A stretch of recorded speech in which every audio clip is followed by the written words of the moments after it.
Hello, it's Gretchen Bonoduce here for the BISBEE Buzz, sponsored by Morse Automotive and the Cornucopua Cafe. Today, I am at RoadRunner Studio. I'm so excited to be talking to you guys. I'm here with Dan Simonis, Kevin Starr, and Matt DaCosta. And my biggest question is, what in the world made you think that BISBEE was a great place to open a recording studio? Can I take that one? Absolutely. Okay. I thought, these guys are in too, but BISBEE has so many great artists, and there's so much music here, and a lot of people doing a lot of different things for the music scene. It's growing and growing. Like we just had the Side Pony Music Festival. It's still going on today, actually. But that's probably 130 bands are here playing all over town. So these bands are here, and it'd be great if they had a place where they could come and make that music. Yeah, it's an incredible studio. Can you tell me, Matt, I'm going to ask you a little bit about the equipment. Like if a recording artist wants to come in here, what can they expect that you guys can provide for them? Yeah, there's an incredible complement of instruments here and amplifiers as well. So it's like we have the ability to record on tape. We have the analog thing going on, but also just like there's a Wurlitzer piano here, there's a Rode 73, there's a Judy, there's like all the kind of sounds that people are accustomed to hearing on records they love. We have an amazing live room here, and then also we have a complement of isolation booths that like a lot of bands I've been surprised that I've worked with so far over here have wanted to be kind of a live rock and roll band in a room. They've been like, we want to set up and we want to rock with each other and kind of have an energy that's captured on a record rather than kind of sitting around multi-tracking. There's an amazing drum booth / live booth. There's a really dead booth, a guitar booth. There's a vocal booth that's a smaller midway. So we kind of have like all the complements, everything from wanting to sound like you're in a big room to wanting to sound like it's in a closet. Right. It's built into the space, so there's a lot of acoustic options. Yeah, well, it sounds like you've thought of everything here. Pretty much, or Dan did, I should say. Well, he thought of the acoustic design. I just listen to other people and Right. and then do what they say. But it is well thought out. It is, and where you can kind of have whatever it is you need to get from a certain track or certain Right. instrument, or if you're a full live band who's like 11 pieces and wants to set up in a room and play live, we can make that happen too.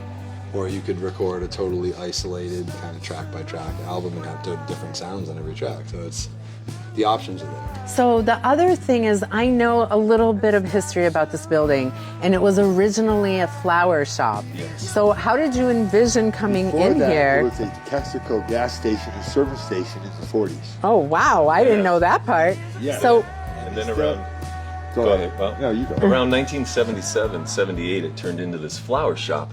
And the flower shop brought in this great green carpet and all of this old paneling. So when Kevin got the building, that's what it looked like. But there were flower booths everywhere. I remember, Everywhere. yeah. So we came in and we took out all of the little rooms that were in here that were offices, took out the flower booths, and we used a lot of those materials to put things back together. But these rooms are extremely labor intensive. There's 7 to 8 layers on the walls for each of those booths. And it varies from plywood to drywall to there's insulation. There's even sound deadening materials that are built into those. And the floors themselves are floating.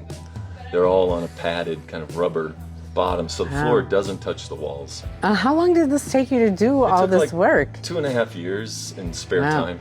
Wow. But I had done this. I had a company once that built recording studios 20 years ago, but no one here ever needed one till now. Right. So So It was fascinating. meant to be. It was Yeah. meant to be. The reason why I bought this building, I just didn't know it at the time.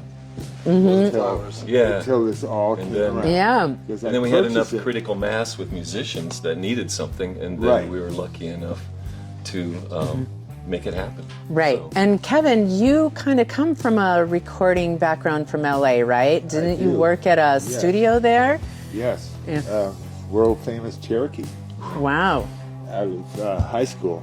And I learned a lot. And what I learned is the vibe. Yeah. The equipment, the people that you're working with. Matt is very easygoing and very talented, and same with Dan. Yeah, I know. We all get along. He's great. Like I've heard the stuff that he's mixed. So how many bands do you think so far you guys have been? Because you haven't been open that long. How long have you no, guys it's been? been Yeah. Less than a year, right? Less than a year. Wow. So maybe 10 different bands. have come through, Amazing. And we've had some great people come in and take over the room and stay for a while. I'm going to actually interview one of the bands that I know recorded here, the Lolly Bombs. Yeah, they've been here for like 8 months. Yeah, well, not that long. They've been a couple of years. 5 years. And one of the members is from the Flaming Lips, Michael Absolutely. Ivins. Well, we and can have fun with it. because yeah, it's- I know it's you a- can. I know you can. No, amazing band. Like, Yeah, they are They're amazing. very amazing. Yep. And I can't wait to see what Matt is doing with them. Oh, I can't. 'Cause he's I'm excited. Part of the producing, Yeah. what they're doing. Yeah, because if you come here, you're the producer. I mean, someone could bring in their own producer if they wanted to, And right? engineer, too. Yeah. Absolutely. And Right. engineer, But too. he'll Right. always be here. Always Right. be a house guy. Right, because you know how everything works. And yeah, we're excited to have you in Bisbee, and I'm excited to see what you're going to bring to this town. And I really think it's a game changer. You know, I don't even know, a lot of people have their home studios now. So to actually be able to come into a really cool place, Right. and they have like a super fun bar and area that you could throw a little party and have your friends I think here. that is the difference, right? It's like nowadays everyone can record on their laptop at home. Right. You know, like they can, but it's like, what do you offer that's not that? And it's Right. Like, that's everything I pretty much see it. Yeah, this experience is not going to be sitting in your It's not in your bedroom, bedroom. on your laptop, Push for and sure. record for yourself, and that's Yeah. like, that makes a big difference. Well, it's just an incredible spot, and I'm so excited for the bands that you guys are going to attract here.